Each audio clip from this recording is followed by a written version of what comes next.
Salam, perkenalkan nama saya Joni Fernando dengan NIM 21321504. Sini saya akan menjelaskan sedikit tentang dinamika masyarakat dan kebudayaan. Ada 3 konsep penting dalam dinamika, yaitu pertama, proses internalisasi.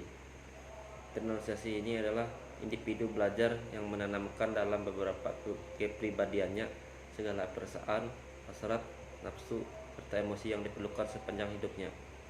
Kemudian proses sosialisasi.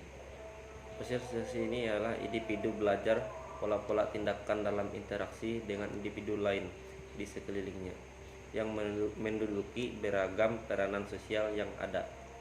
Kemudian proses enkulturasi. Proses enkulturasi ialah individu yang mempelajari dan menyesuaikan alam pikiran serta sikapnya dengan adat-adat, sistem norma, dan berbagai peraturan yang hidup dalam kebudayaannya. Kemudian ada beberapa proses perubahan kebudayaan lainnya, yaitu terdiri dari evolusi kebudayaan, difusi kebudayaan, akulturasi, asimilasi, dan inovasi.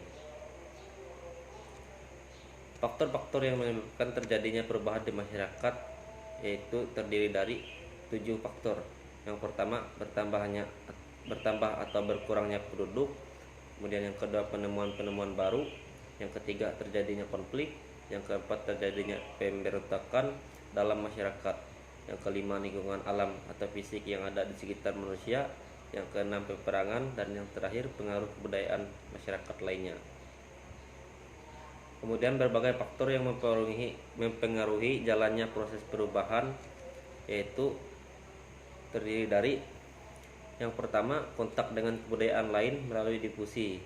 Yang kedua, sistem pendidikan formal yang maju. Yang ketiga, sikap menghargai hasil karya orang lain dan keinginan untuk maju. Yang keempat, toleransi terhadap perbuatan-perbuatan yang dianggap menyimpang dan bukan merupakan delight. Yang kelima, sistem terbuka dalam lapisan masyarakat. Yang keenam, penduduk yang heterogen. Yang ketujuh, orientasi ke masa depan. Yang kedelapan, sikap mudah menerima hal-hal yang baru. Kemudian ada beberapa faktor yang menghalangi. Yang pertama, keterbatasan hubungan dengan masyarakat lain, perkembangan ilmu, pengetahuan, dan teknologi yang terlambat. Yang ketiga, sikap masyarakat yang sangat tradisional. Yang keempat, adanya kepentingan-kepentingan yang telah tertanam dengan kuat sekali. Dan yang kelima, rasa takut akan terjadinya kegoyahan pada integrasi kebudayaan. Yang keenam, persangka terhadap hal-hal yang baru atau asing atau sikap yang tertutup. Yang ketujuh, hambatan yang bersifat ideologis. Yang kedelapan, adat atau kebiasaan. Kemudian bentuk perubahan yang terjadi di masyarakat, yaitu yang pertama, perubahan yang terjadi secara lambat dan perubahan yang terjadi secara cepat. Yaitu perubahan yang lambat memerlukan waktu yang lama, di mana ada serangkaian perubahan kecil yang saling mengikuti atau evolusi. Kemudian perubahan yang cepat dapat melalui perencanaan ataupun tanpa perencanaan, di mana ukuran kecepatannya adalah bersifat relatif. Kemudian perubahan yang kedua yaitu perubahan yang pengaruhnya kecil dan perubahan yang pengaruhnya besar. Perubahan yang dengan berpengaruh kecil terjadi pada unsur struktur sosial yang tidak membawa pengaruh langsung atau berarti bagi masyarakat. Kemudian perubahan dengan pengaruh besar terjadi apabila terkait dengan pranata dalam masyarakat.